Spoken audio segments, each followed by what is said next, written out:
Ben là, t'es calisse.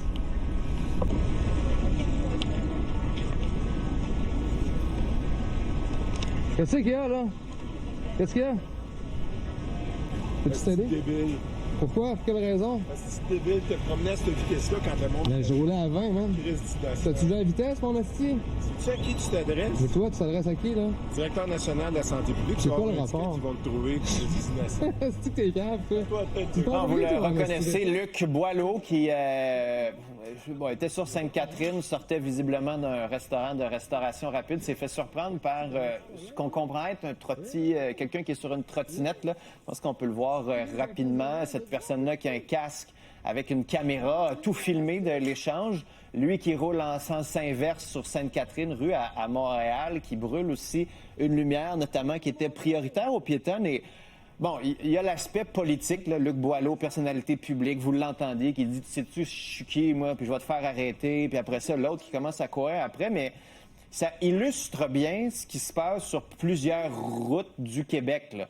Et cette collaboration, cette cohabitation, elle est difficile. Magali Bebron est directrice des programmes chez Piéton ou chez Vélo Québec?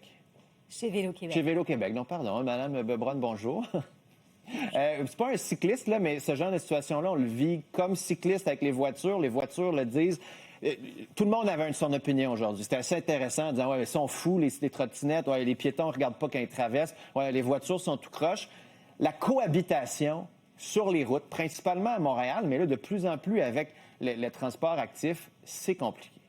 Oui, et c'est pas pour rien que nous, chez Vélo Québec, ça pourrait vous surprendre, mais au mois de juin dernier, on a fait toute une campagne sur le respect de la priorité piétonne parce qu'on se rend bien compte qu'il y a des tensions.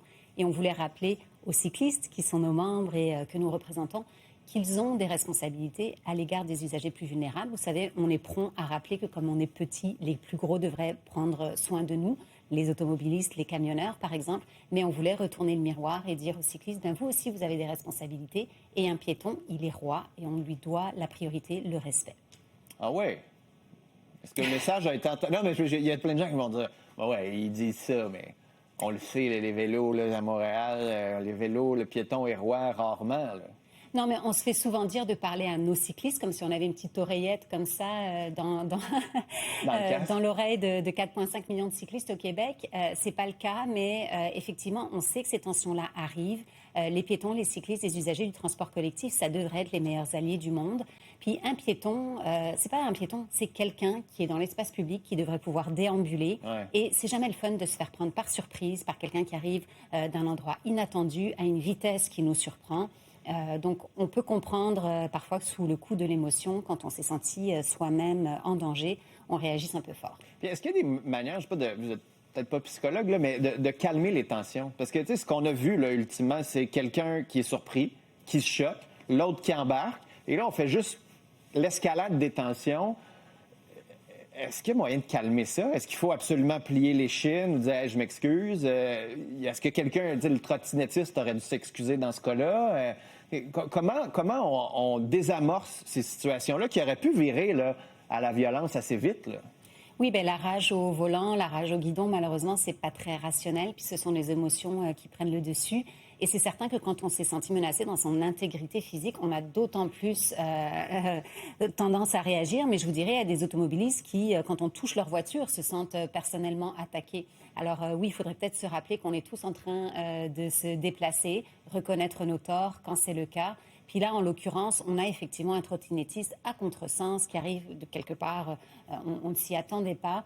Ouais. Alors, on peut comprendre ce genre de surprise et de réaction parfois un peu disproportionnée. Parce que vous le dites, là, comme cycliste, il y a des gens qui disent ouais, bien, les voitures font la même chose, les automobilistes disent les cyclistes font la même chose, c'est super dangereux. Est-ce que mettre une caméra, c'est une bonne idée? Est-ce que c'est quelque chose que vous recommandez, justement, parce que M. Boileau dit tu vas te faire arrêter. Il y en a qui ont interprété ça en disant j'ai le bras long, je vais t'arrêter. D'autres qui disent ben non, on l'a filmé, la police là, il serait capable de se faire arrêter sur cette preuve-là. Des fois, même dans des accidents où on a l'impression que c'est de la faute à personne, bien, visiblement, sur la caméra, on n'a pas fait l'angle mort, il n'y avait pas de stop, on a brûlé une rouge.